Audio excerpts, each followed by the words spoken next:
So here we are on the floor. We're going to the floor. Well, right now, as you can see, we see the stage, but we're gonna go to the floor. We'll find you. Go with me. Oh, we're gonna go to the floor. You're going with him? Okay, go. Follow him. Okay. You take your time. I'll take you too. Okay, great. Perfect. Okay, so we're gonna start over. Okay, guys. So, ooh, should I pull that one up? That's gonna be too much to do. I'll just film it like this.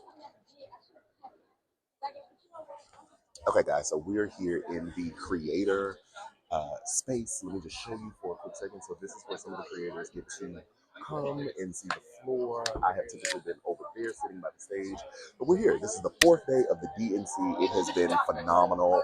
A little bit of a shakeup between journalists and creators, which it just is what it is. But what an amazing opportunity to be here and to know that Kamala Harris will be speaking tonight and really rounding out what this convention has all been about. It has literally been a month since Joe Biden stepped down and Kamala Harris ascended. And when you think about all of the inspirational change that has happened, all of the activations between young folks, black folks, white folks, just people from different sides of the aisle, because we had Republicans speak last night, but different ethnic groups, different political persuasions, different ideologies and thought and the way in which they want to move forward in their life, all coalescing here to support the new Democratic ticket. It is phenomenal. Like, I have goosebumps right now, and I am honored to be here. It's an amazing opportunity. I mean, the people are here. Everyone's feeling it. I'm going to turn the camera because Texas, maybe the great state of Texas, the Texas delegation will be sitting over there. And I'm just ready for her to do her big one. You know, Tim Walz came and did his big one last night. And as we said, we stand for Gus Walz, okay? If you come after Gus Walz, you got to see me, okay? Because what we saw yesterday, historic, iconic, all the things. But what we're going to see today with Kamala V. Harris, I can't wait. I would love for her to talk about, you know, some of the policies that she's already introduced for the economic policies, as far as like wanting to build new homes, making housing more affordable, getting child tax credits to families for the first year of their child's life. Like, I want her to bring that. I want her to bring the enthusiasm and really harness this moment of us being enthused and us being excited to be here, excited to vote for her, excited to knock on doors. And I say for her, but let me rephrase that. Excited for the ticket to get there, because it's really about us.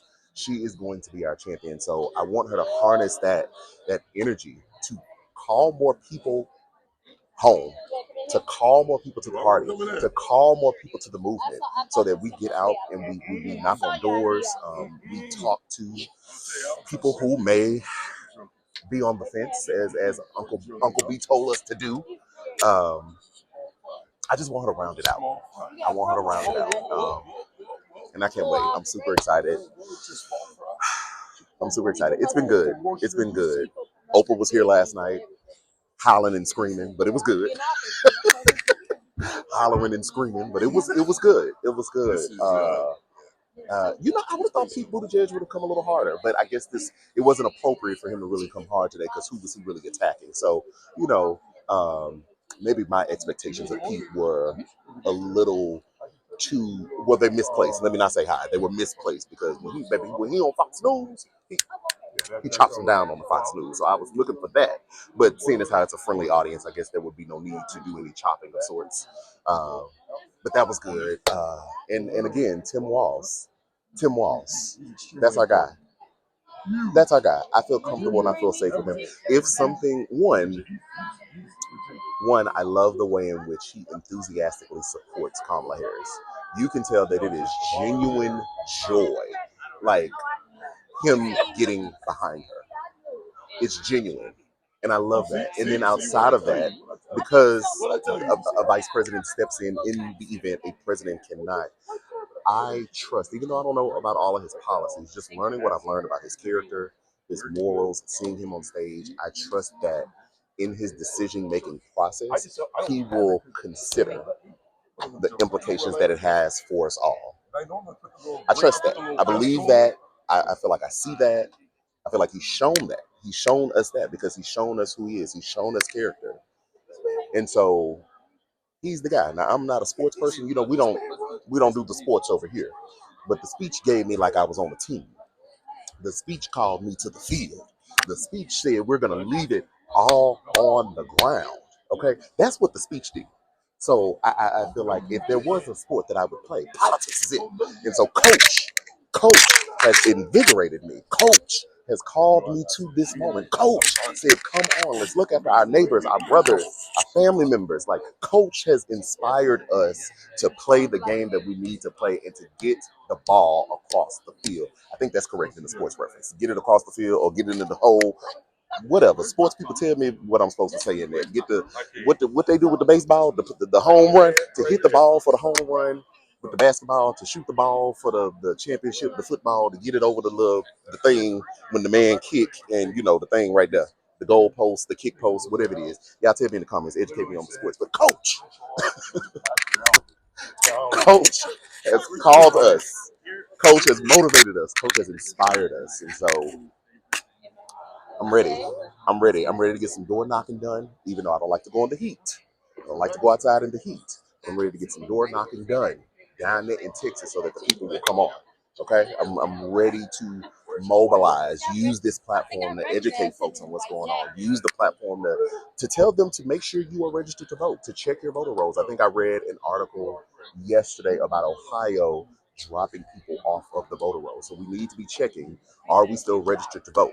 Right? Keep checking, re-register, make sure you're registered in the correct precinct, correct district, all the things, and then get a voting plan.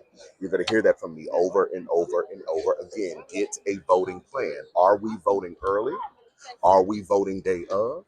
If we are allowed, are we voting by mail? All those things, you need to be thinking about those things today because we need to vote in an overwhelming amount so that there is no doubt about this election. We already know that they are going to come and challenge this election, and we already know that this election is going to be won on the margins. Think about Georgia with Joe Biden. Joe Biden won it by what, 11,000 something votes? Remember, we had Trump on the phone call with Brad Raffensperger, the Secretary of State, telling him he needed 11,000 votes. That's not a lot of people. It's a lot of people, but it's not a lot of people in the grand scheme of things of how many people are actually going to vote. So we need to have a voting plan. We need to make sure we are registered to vote, and we need to make sure that we vote in record numbers so that there can be no doubt that this will, once it is challenged, but that it will not be overturned by the Supreme Court that is sitting on the bench. Okay? I was a child when the Bush v. Gore Florida case happened. I didn't understand the complexities of what that decision meant. I understand now. And if they do what they did then, now we are going to be in a very terrible state. So get your voting plan in order. Again, how are we voting? Are we voting early? Are we voting day of? If you're allowed, are you voting by mail? Answer me that in the comments, okay?